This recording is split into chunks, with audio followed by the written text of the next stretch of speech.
Good evening. My name is Christopher Rooks, and I am delighted to have the opportunity to share with you this brief video regarding understanding the elements and impact of learning.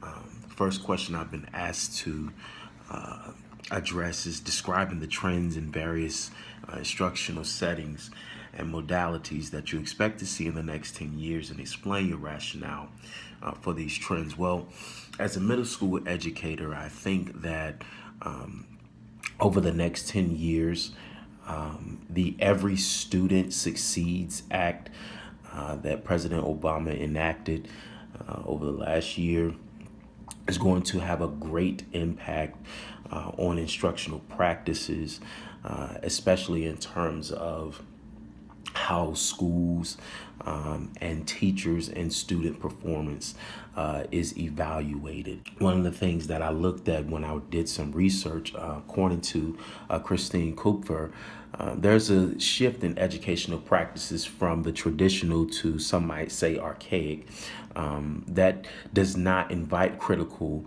feedback, as opposed to non-traditional practices, which can be classified as creative action, love, and freedom.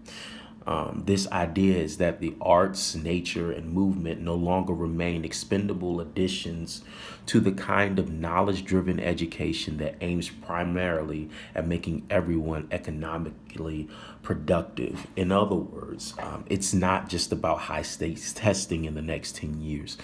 We're shifting our educational system from just English and math scores to understanding that in order to be competitive in this global market, which according to a video that was assigned from Carrie Williard, the former chief learning officer of Sun Microsystems.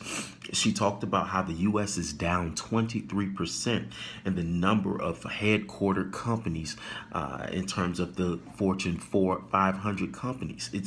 It's wild that even now China is up over the last 5 years, 400% in headquartered company. It's really important that they begin to develop even more technology savvy skill sets, because even with computer programming, it is absolutely necessary that our children understand that even as in the next 5 to 10 years, even now, Google is already taking the jobs of people who may be going to school for translating different languages. Like now, even Google Translate is taking someone's job or opportunity to be successful. So what we have to start doing is tapping into those skill sets over the next 10 years. Education is going to tap into the arts, is going to tap into creative freedom to give students opportunities to make themselves more marketable.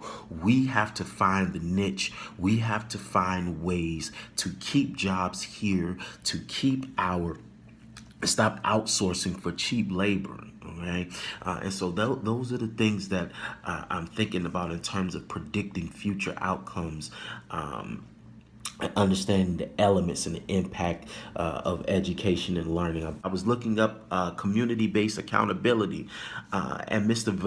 Vasquez Helage posited that local community-based accountability could involve strategic plans developed at the local level, which would serve as alternatives to No Child Left Behind's intense focus on a top-down, one-size-fits-all policy.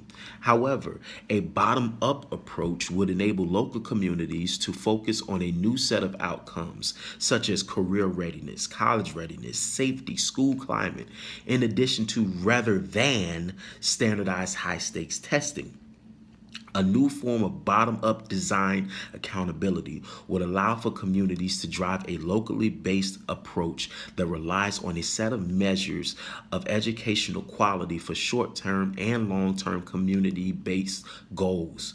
The role of the state and federal government would be to calculate baselines, growth, and yearly ratings, which settings for a set of goals that communities select in a democratic process.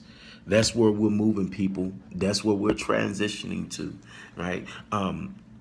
It says identify what influence and the content of courses. It's clear the political influences and the economic trends greatly impact the content of our courses. Determine who is involved in the development and design of adult learning. Now, when I researched this, I found numerous renowned practitioners. But when I took a step back to answer the question, I believe that the targeted audience must be involved in the development and design of adult learning. And lastly, explain how changes affect instructional design. Well, the traditional modality of education as we know it will dissipate, right? And we won't be able to compete with the advancement of technology if we do not shift with the advancements. So we have to change our thinking. We have to change our modalities. The traditional way of doing things is antiquated and it has to go. If we seen it in the Every Child, Every Student Succeeds Act, we are seeing it now even as the Fortune 500 companies are shifting in we have to change. And I see the landscape is changing, and we have to understand that as the global economy is changing, as our economy changing, we have to change, and it has to start in our educational and our instructional design. That's all I have for you. I apologize for going over my time, but it was a hot subject and I just couldn't help myself. Hope I don't get any points taken off. Have a good evening. Mr. Rooks is out.